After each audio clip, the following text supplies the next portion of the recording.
कल्पना कीजिए आप सुबह अपनी बाइक में पेट्रोल भरवाने पंप पर जाते हैं, पेट्रोल पंप में जाते हैं, लेकिन वहाँ पे एक बोर्ड लगा है, पेट्रोल ख़त्म, अगली सप्लाई कब आएगी पता नहीं।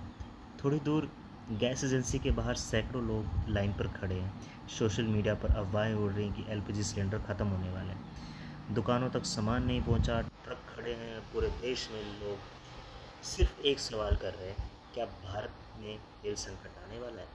सुनने में थोड़ा फिल्मी सीन जैसा लगेगा, लेकिन जब ईरान और अमेरिका के बीच में लड़ाई शुरू हुई और इसराइल अमेरिका का साथ दे रहा था, तब दुनिया के कई देशों को यही डर लग रहा था। भारत के सामने भी एक बहुत बड़ी चुनौती थी, क्योंकि भारत अपनी ज़रूरत का तकरीबन 85% जो क्रूड ऑयल है वो फॉरेन कंट्री से ही इम्पोर्ट करता है। ऐसे में अगर सप्लाई रुक जाती है तो देश की अर्थव्यवस्था पर बहुत बड़ा असर पड़ता है, लेकिन ऐसा नहीं हुआ। आखिर क्यों?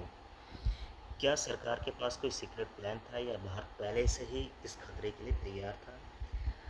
आज की वीडियो हम यही जानेंगे कि भारत किस तरह इस चुनौती का सामना इसने किया। तो चलिए शुरू करते हैं। दुनिया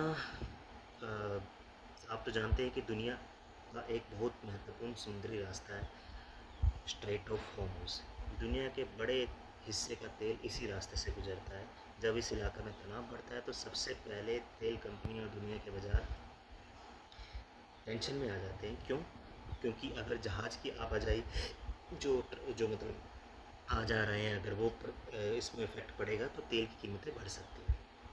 और यही चिंता भारत के लिए भी थी, क्योंकि भारत जितना तेल निकालता है उससे कई जो मतलब टाइम्स जो ज़्यादा तेल जो है वो खरीदता है। यानी अगर सप्लाई रुकती तो इसका इफ़ेक्ट सिर्फ पेट्रोल पंप तक सीमित नहीं रहता, बसों का किराया बढ़ता, हवाई टिकट महंगे होते, ऑनलाइन डिलीवरी महंगी होती, यहाँ तक कि सब्जियों और दूध की कीमतें भी बढ़ सकती थी। यानी तेल केवल गाड़ियों के लिए नहीं, पूरी इकोनॉमी के लिए ज़रूरी है। भारत का पहला, मैं आपको बताना चाहूँगा कि मास्टर प्लान क्या था। अब मैं एक एग्जांपल देके आपको बताता हूँ कि अगर आप अपना पूरा पैसा सिर्फ एक बैंक में रखें और वो बैंक बंद हो जाए तो क्या होगा? भारत ने यही गलती नहीं की। भारत सिर्फ एक देश से तेल नहीं खरीदता। Bharat Russia, Saudi Arabia, UAE, Iraq, America, Brazil और कई अन्य देशों से तेल खरीदता है। यही वजह थी कि अगर किसी एक जगह परेशानी हुई तो पूरे देश की सप्लाई जारी रही। मतलब जैसे कि किसी एक कंट्री से तेल नहीं आ रहा है, दूसरे कंट्री से ले लो। यही भारत की सबसे बड़ी जो है पावर है, यही सबसे बड़ी ताकत है। अब इसमें दूसरा मास्टर प्लान क्या था? एलपीजी की कमी हो गई, सरकार ने ये फैसला लिया कि पहले सभी जो घरेलू गैस सिलेंडर की सप्लाई सुनिश्चित की जाएगी। कुछ समय के लिए व्यावसायिक, जैसे कि जो कमर्शियल सिलेंडर्स होते हैं, जैसे कि होटल और जो रेस्टोरेंट्स होते हैं, उसकी सप्लाई पे कंट्रोल किया। इससे करोड़ों परिवारों को जो है राहत मिली। थर्ड मास्टर प्लान में इंडिया ने क्या किया कि हर देश के पास कुछ ऐसे संसाधन होते हैं जो सिर्फ आपातकाल के लिए बचाकर रखे जाते हैं। भारत के पास भी रणनीतिक तेल भंडार है। अगर अचानक सप्लाई रुक जाए तो इन तेल भंडारों का इस्तेमाल किया जा सकता है। यानी भारत के पास सिर्फ उम्मीद नहीं, तैयारी भी थी।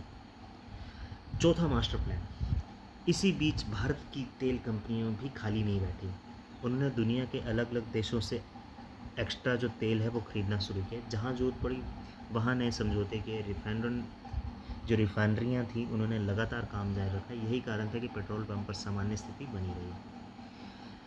अब बात आती है लास्ट चीज़ की, क्या इंडिया पूरी तरह से सेफ़ है? अब यहाँ एक महत्वपूर्ण सवाल तो आता है, क्योंकि इसका मतलब है कि भारत को कभी तेल संकट नहीं होगा। उत्तर है नहीं।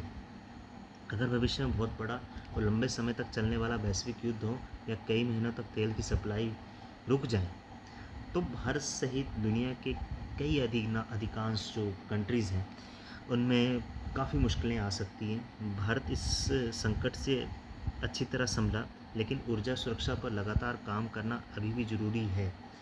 भारत आगे, अब ये बात सोचने वाली है कि नेक्स्ट इंडिया क्या कर रहा है। भारत अपने रणनीतिक तेल और एलपीजी भंडार को और मजबूत करने की दिशा में काम कर रहा है। साथ ही घरेलू ऊर्जा उत्पादन बढ़ाने, रिन्यूएबल एनर्जी इलेक्ट्रिक व्हीकल्स और अलग अलग कंट्रीज से एनर्जी जो मतलब है वो जो भी एनर्जी फ्यूल है वो बढ़ाने पर ध्यान दे रहे हैं। और इन फ्यूचर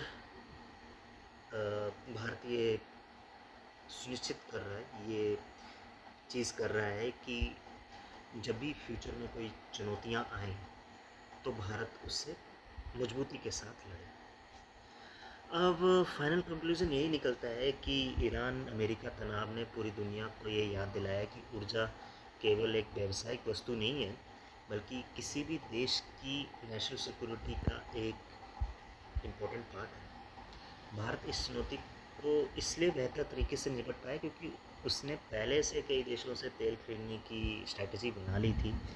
घरेलू जो डोमेस्टिक जो मतलब एलपीजी है उसको प्रायोरिटी दी, और जो अल्टरनेट सोर्सेज हैं उसका सहारा लिया।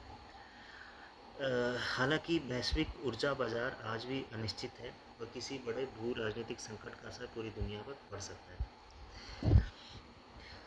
आपका क्या मानना है, क्या भारत को अब तेल आयात पर निर्भरता कम करनी चाहिए, मतलब इंपोर्ट कम करना चाहिए?